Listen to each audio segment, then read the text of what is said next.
কোনো ধরনের যে খারাপ জিনিস ব্যবহার শুধু আমি সেটা আমরা দেখতেছিলাম।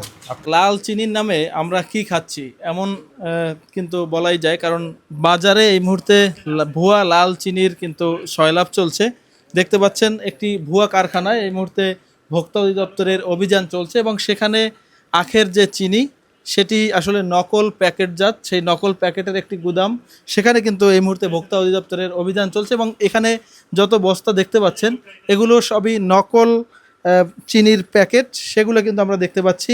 এবং একটু স্যাম্পল যদি আমরা দেখাই, এখানে একটি প্যাকেট রয়েছে। মানুষ কিন্তু স্বাস্থ্য সচেতনতার জন্য এই লাল চিনি খেয়ে থাকেন এবং এই লাল চিনিটা আসলে অভিযোগ রয়েছে যে এই সাদা চিনিটাকে কালার মিশিয়ে এই লাল চিনিতে রূপান্তর করা হয় এবং বেশি দামে আসলে বিক্রি করা হয়।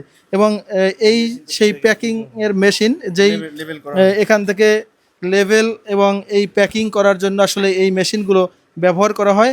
রাজধানীর বসুন্ধরার ঠিক অপোজিটে একটি ভাড়া বাসায় এই মুহূর্তে ভোক্তা অধিদপ্তরের একটি অভিযান চলছে এবং সেখানে কিন্তু এমন চিত্র দেখা যাচ্ছে যে নকল চিনি আসলে সাদা চিনিটাকে কালার করে এভাবে রঙিন করা হয় এবং সেটি কিন্তু দেখতে পাচ্ছি আমরা।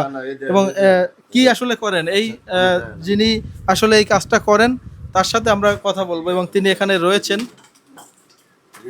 কোনো মিক্স কোনো ইয়া নাই। কি করেন আসলে এই চিনিটা আপনি কিভাবে বানান? না কোনো কিছু ভাবে আমরা বানাই না, আমরা শুধু প্যাকেট আনি বানাই। আমরা কোনো 2 নম্বর মাল না, এটা শুধু প্যাকেটটা 2 নম্বর। আচ্ছা আচ্ছা।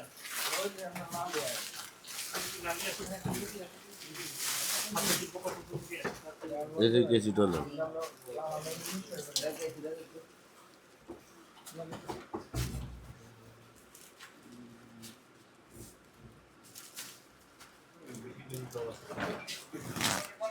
উনি আসলে দেখাচ্ছেন যে আসলে উনি কি মিক্স নেই।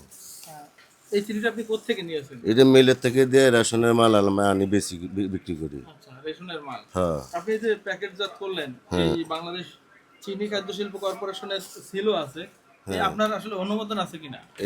এটা আমরা চকবাজার থেকে কিনে আনি বিক্রি করি শুধু প্যাকেট। কোনটা প্যাকেট? প্যাকেট প্যাকেট প্যাকেটটা চকবাজার থেকে কিনে আসেন? হ্যাঁ।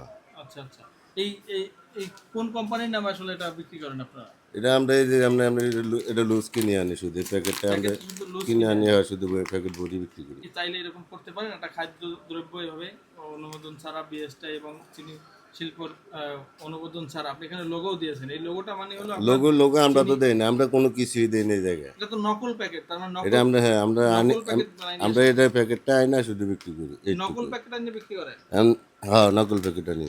নকল প্যাকেট প্যাকেট আসলে নকল নাকি আমরা এমনি আনি, মনে করেন যে যাই আমরা মার্কেটের থেকে কিনে আনি, মার্কেট থেকে কিনে আনি আমরা দিই এই শুকনো, কিন্তু কোনো মিক্স কোনো খারাপ কোনো কিছু এটার মধ্যে মিক্স নেই। ডাইরেক্ট মিলের তেল আর রেশনের মাল আমরা বিক্রি করি। এই শুধু রেশনের মাল কোথা থেকে কিনেন আপনি? ক্যান্টনমেন্টের তেল। ক্যান্টনমেন্ট থেকে? কোন মিল থেকে আনেন? ক্যান্টনমেন্টে আবার এই যে আমরা নর্থ বেঙ্গলের, এই যে নর্থ বেঙ্গলের মাল সিল চপ্পর সবই আছে। শুধু প্যাকেটে আমরা মনে করেন যে আমরা আনি চকবাজার থেকে, লুজ বাজার থেকে নিয়ে আনি। আচ্ছা, একটুকু কোনো এমনি কোনো রং মং কোনো কিছু মিক্স নেই, শুধু প্যাকেটটা নকল। শুধু প্যাকেটটা নকল। কতদিন ধরে এই ব্যবসা করছেন? এই তো 6-7 মাস। আজকে আমরা বসুন্ধরা আবাসিক এলাকার সন্নিকটে, যে এটার নাম কি, সোলমাইদের এই স্থানে একটা গোপন সূত্রের প্রেক্ষিতে আমরা একটা বাসা ভাড়া নিয়ে ওই ব্যক্তি আপনার নকল চিনি তৈরি করছেন। বাংলাদেশ চিনি ও খাদ্য শিল্প কর্পোরেশনের যে লাল চিনিটা রয়েছে, যেটা প্যাকেটের মূল্য 140 টাকা, উনি এই প্যাকেটটা নকল করে চকবাজার থেকে নকল প্যাকেট প্রিন্ট করে এনে 170 টাকা করে বিক্রি করছেন। এবং ওনার গোডাউনে প্রায় আমরা 102 বস্তা চিনি পেয়েছি। এবং সেই সাথে উনি আমরা নকল মুড়ি তৈরি করতেছেন, ওই মদিনা মুড়ি নাম দিয়ে উনি মুড়ি তৈরি করছেন। সাথে আমরা কয়েল পেলাম এবং সাথে উনি সরিষার তেলও বিক্রি করছেন। এবং পাশাপাশি যে নকল চিনি বিক্রি করছেন, সেই সাথে আরও একটা প্যাকেট পেলাম যেটা হলো কোয়ালিটি সুগার। তো ওনার বক্তব্য মতে উনি যে অ্যাড্রেসটা দিয়েছেন, এই অ্যাড্রেসে আসলে এই প্রতিষ্ঠানের নাম না, উনি ভিন্ন নাম দিয়ে এই প্যাকেটগুলো তৈরি করছেন এবং বাজারজাত করছেন, যেটা সরাসরি ভোক্তা অধিকার লঙ্ঘন করে। এই প্রেক্ষিতে আমরা ওনার প্রতিষ্ঠানটা আজকে সিলগালা করে দিয়েছি। এর পরবর্তী কার্যক্রম হিসেবে আমরা তদন্ত সাপেক্ষে পরবর্তী আমরা ব্যবস্থা গ্রহণ করব।